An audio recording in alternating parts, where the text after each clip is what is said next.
군대에서 진중 세례를 받은 장병들의 수가 역대 최저 수준을 기록했다는 조사 결과가 발표됐습니다.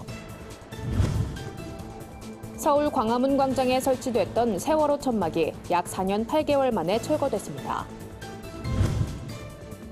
청소년들 사이에서 자신의 몸을 훼손하는 자해가 SNS에서 확산돼 사회적인 우려를 낳고 있습니다. 관련 내용을 취재했습니다.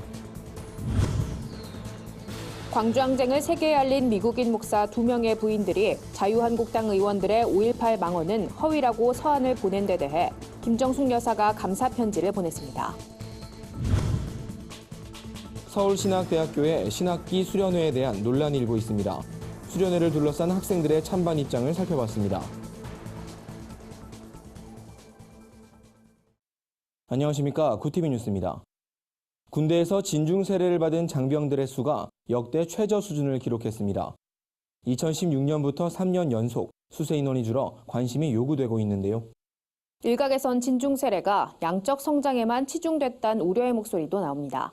자세한 내용 한혜인 기자가 살펴봤습니다. 한국기독교군성교연합회가 2018년도 진중세례 현황을 발표했습니다. 전년도 진중세례를 받은 장병 수는 13만 1,700여 명입니다. 2017년도 진중세례자 수인 14만 3천여 명보다 1만 3천여 명, 2016년도 16만 9,600여 명보다 3만 7,900여 명 감소한 수치입니다. 연합회는 1999년부터 수세 인원을 공개하고 있는데 이 같은 결과는 역대 가장 낮은 수준입니다. 이와 관련 한국기독교군성교연합회 김대덕 총무는 수세 비율은 예년과 비슷한 수준이라고 설명했습니다. 입대 인원하고 수세 인원이 함께 이렇게 감소해서 갔기 때문에 우리가 이제 평가할 때는 거의 비슷한 현상 유지는 되고 있지 않는가. 실제로 최근 3년 동안 군 입대자 수는 꾸준히 줄고 있어 입영 인원과 수세 인원이 함께 감소하는 추세입니다. 2018년도 전체 군 입대자 통계 수치는 6월경 발표될 예정이지만 수세 비율은 올해도 60%를 상회할 것으로 보입니다. 2016년엔 약 65%, 2017년엔 63%의 장병들이 세례를 받았습니다. 하지만 이러한 수치와 관련해 일각에선 군 선교와 진중 세례의 방식이 양적 부흥에만 치중됐다는 우려의 목소리가 나옵니다. 장병들의 신앙에 대한 정확한 확인 없이 무분별하게 세례를 줬다는 지적입니다. 이러한 우려를 불식시키기 위해 연합회는 예스 미션 사역을 강화시켜 장병들의 영적인 성숙까지 돕겠다고 밝혔습니다. 예스 미션은 장병들이 사회에서도 신앙생활을 이어갈 수 있도록 대학과 지역교회, 군대, 직장의 선교 네트워크를 강화해 청년 복음화를 이끄는 사역입니다.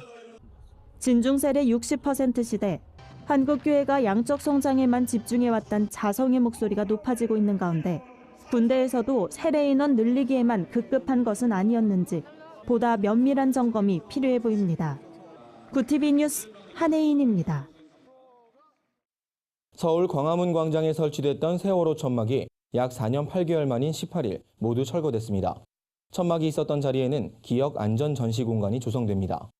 세월호 유족들은 철거가 진행되기 이틀 전부터 내부 정리를 시작했고 전날인 17일엔 희생자 영정을 옮기는 이윤식을 진행했습니다. 보통 영정을 옮기는 의식은 이안식이라고 부르지만 목적지가 정해지지 않았다는 의미에서 이윤식이란 이름을 붙였습니다. 천막과 같은 자리에 설치되는 기억 안전 전시 공간엔 세월호 참사의 아픔을 기억하는 작품과 안전한 미래를 위한 영상 자료 등이 전시될 예정입니다.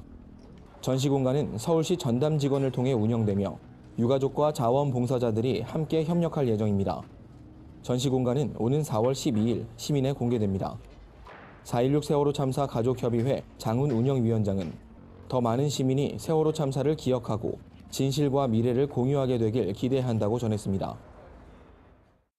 신체의 일부를 훼손하며 학대하는 행위, 이른바 자해가 청소년들 사이에서 유행처럼 번지고 있습니다. 자해한 사진이나 영상을 SNS를 통해 공유하는 등 자해를 쉽게 생각하는 경향도 보이고 있는데요. 심한 경우 목숨까지 잃을 수 있는 청소년들의 위험한 행동, 해결 방안은 없는 걸까요? 오현근 기자가 취재했습니다. 청소년들의 자해와 자살 문제는 꾸준히 제기되어 온 논란 가운데 하나입니다. 하지만 최근 생명에 대한 청소년들의 잘못된 인지로 자해가 유행처럼 번지고 있어 우려를 낳고 있습니다. 청소년 상담 전문가에 따르면 학생들이 이런 현상을 보이는 건 자신의 감정을 잘 인지하지 못하거나 일부러 괜찮은 척하기 위한 하나의 수단으로 여기기 때문입니다. 자해 방법 여러 가지가 있겠지만 칼을 대서 이렇게 긋는다는 게 단순히 재미로만 될 수 있는 게 아니거든요. 어떤 자해를 시도하는 그 자체만으로 아니면 다른 대안이 아니라 자기 고통을 자해로 푸는 그 행동 자체만으로도 심각하게 봐야 돼요. 이런 현상이 두드러진 건 SNS와 미디어의 영향이 큰 것으로 보입니다. 지난해 한 TV 프로그램 출연자가 자해한 사실을 스스럼 없이 고백하면서 그 모습을 본 학생들 사이에 유행처럼 공감대가 형성된 측면이 있습니다. 자기의 감정을 자해로 나타내면서 이를 알아주길 바라는 마음이 SNS에 올리는 현상으로 이어진 겁니다. 자해를 일종의 패션처럼 과시한다고 해서 이를 패션 자해로 부르는 신조어도 생겨났습니다. 국가응급진료정보망 자료에 따르면 청소년의 자해 자살 시도는 2012년에 2,400명, 2014년에 2,450명, 2016년에 2,243명으로 매년 2,000명 이상 발생하며 매우 심각한 모습을 보이고 있습니다. 내가 어떤 감정을 느끼는지를 이렇게 스스로 이렇게 자각하고 감정에 뭐 이름을 붙인다든지 아니면 그걸 말로 표현을 해서 누군가한테 전달을 하고 이렇게 이해받고 하는 이런 과정. 그거는 자기의 감정을 건강하게 표현하는 방법이죠. 그런 것들을 할 수 있어야 되거든요. 여성가족부에 따르면 최근 청소년들이 느끼는 자살 충동의 이유로 학업 성적과 가족 간 갈등이 가장 많이 꼽혔습니다. 그만큼 학업 스트레스가 심하고 가족 간 소통이 없다는 것을 간접적으로 보여주고 있습니다. 청소년 상담 전문가는 이런 현상을 해결하기 위해선 감정에 대해 배우고 인식하고 표현하는 또 건강하게 주고받는 방법에 대해 배울 필요가 있다며 모든 소통이 SNS상에서 이뤄지는 현실태에 비춰볼 때 교과 과정에 포함해서까지 정서 표현을 가르치는 것이 우리 사회의 과제로 보인다고 조언했습니다. 구티비 뉴스 오현근입니다. 광주 민주화 운동을 겪은 미국인 목사 가족들이 지난달 국회의장에게 5.18 망언을 한 자유한국당 의원들에 대한 국회 차원의 조치를 요청하는 공개 서한을 보낸 바 있는데요. 김정숙 여사가 이들에게 감사 편지를 보냈습니다. 계엄군이 시민에게 사격한 헬기 사진을 촬영한 고 아놀드 피터슨 목사의 부인 바바라 피터슨과 광주 기독병원에서 희생자 사진을 찍은 고 찰스 헌틀리 목사의 부인 마사 헌틀리는 지난달 공동명의의 서한을 문희상 국회의장에게 보냈습니다. 이들은 서한에서 광주에서 보고 경험한 것을 기록한 목격자로서 광주 민주화 운동은 전두환 정권이 80만 시민을 불법 학살한 것이라고 강조했습니다. 또 자유한국당 의원들이 5.18 항쟁을 북한 특수군 600명이 주도한 게릴라전으로 묘사한 것은 명백한 허위라며 국회 차원의 엄중한 조치가 내려져야 한다고 전했습니다. 이에 대해 김정숙 여사가 13일 감사 편지를 보냈습니다. 김정숙 여사는 1980년 5월뿐 아니라 지금까지도 광주를 위해 헌신해준 데 대해 감사하다고 전했습니다. 서울신학대학교가 매년 진행하고 있는 신학기 수련회를 둘러싸고 학생들의 찬반 논란이 잇따르고 있습니다. 서울신대 한 학생이 SNS에 올린 글에 따르면 서울신대는 매년 목고지라고 불리는 수련회를 진행하는데 이 수련회에 참석하지 않는 학생들에겐 적게는 10,000원에서 많게는 30,000원가량의 불참비를 부과하고 수업 결석 처리를 하는 등 불이익을 준다고 전했습니다. 이 학생은 아무리 학교 행사라고 해도 강압적으로 참여하라고 하는 것은 불합리하다고 토로했습니다. 하지만 서울신대 신학과의 한 학생은 목고지는 친목도모를 위한 단순한 의미사업이 아닌 수업의 연장이라며 학교도 이 점을 인정해 목고지 기간엔 대부분의 수업이 휴강하고 전공 수업에 결석하면 결석 처리를 받듯 수업의 연장인 목고지에 결석하면 학과로선 결석 처리를 할 수밖에 없다고 밝혔습니다. 또 다른 학생은 목고지는 한 언론에 왜곡된 보도처럼 술과 오락만으로 이뤄진 시간이 아닌 예배와 교제의 시간이라며 하지만 불참비에 강제성을 부여하는 것은 부당하다고 전했습니다. 오늘의 해외 주요 뉴스를 윤인경 기자가 전해드립니다. 구티비 월드와이드입니다. 희귀 난치병을 앓는 어린이를 향해 따뜻한 도움의 손길이 이어졌습니다. 영국 일간지 데일리 메일은 미국 중서부 일리노이주에서 왼쪽 다리 없이 태어난 3살 소년 요시아 레이니의 사연을 소개했습니다. 얼마 전 도둑들이 요시야 가족의 자동차를 파손하고 유아용 의족이 들어있는 배낭을 들고 달아난 사건이 발생했는데요. 바테르 증후군이란 희귀 난치병을 앓고 있는 요시야는 의족이 있어야만 걸을 수 있습니다. 안타까운 요시야의 사연을 들은 지역 주민들과 병원 측이 새로운 맞춤 의족과 휠체어 후원에 팔을 걷고 나섰습니다. 요시야의 엄마 브리 레이느는 요시야가 잃어버린 의족보다 더 좋은 의족을 선물받게 됐다며 지역사회에 감사를 전했습니다. 미국판 스카이캐슬로 불리는 명문대학교 입시비리 사건의 파장이 커지고 있습니다. 역사상 최대 규모의 부정입학이 밝혀지면서 미국 사회가 발칵 뒤집힌 건데요. 매사추세츠 연방지방검찰청과 연방수사국은 자녀를 명문대 체육특기생으로 부정입학시킨 혐의로 부유층 학부모와 대학 코치, 브로커와 입시 관계자 등 50명을 무더기 기소했다고 밝혔습니다. 할리우드 스타와 로펌 대표 등 유명 인사들, 스탠퍼드와 예일대 등 하나같이 명문대학들이 줄줄이 연루돼 충격을 주고 있습니다. 2011년부터 8년간 이들 사이에 오간 뒷돈의 규모는 무려 283억 원에 달하는 것으로 조사됐습니다. 영국이 내년부터 11세부터 18세까지의 여학생들에게 무상 생리대를 지급합니다. 생리대를 살 형편이 안 돼 생리기간 도중 학교에 나오지 못하는 생리 빈곤 문제를 해결하기 위해서입니다. CNN에 따르면 영국 여성 1000명을 대상으로 설문조사를 한 결과 10%가 생리대를 구입할 형편이 안 됐고 12%는 낡은 옷이나 신문지 등으로 생리대를 대체하는 것으로 조사됐습니다. 이 같은 생리빈곤이 최근 영국에서 심각한 사회 문제로 대두되면서 거리 곳곳에선 정부가 나서 생리빈곤을 없애야 한다는 시위가 광범위하게 벌어졌습니다.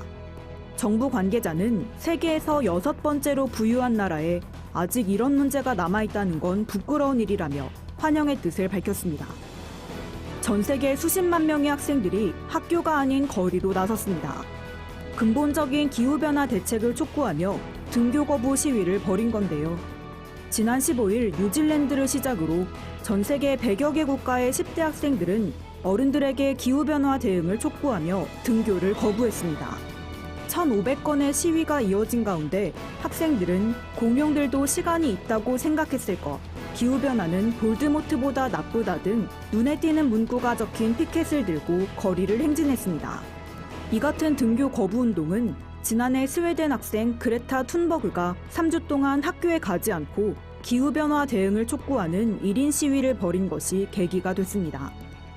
중국 인터넷 스타인 왕흥의 영향력이 커지면서 이들이 창출하는 경제 규모가 무려 10조 원에 달하는 것으로 나타났습니다.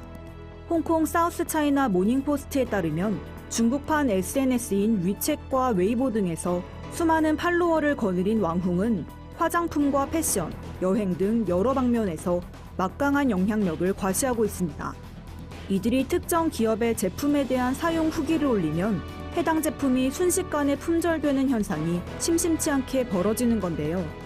여기서 더 나아가 왕흥이 자신만의 브랜드 제품을 직접 만들어 판매하는 단계까지 이르렀습니다. 이는 SNS에서의 제품 홍보를 규제하지 않는 중국만의 독특한 소셜미디어 문화로 인한 것이란 분석입니다.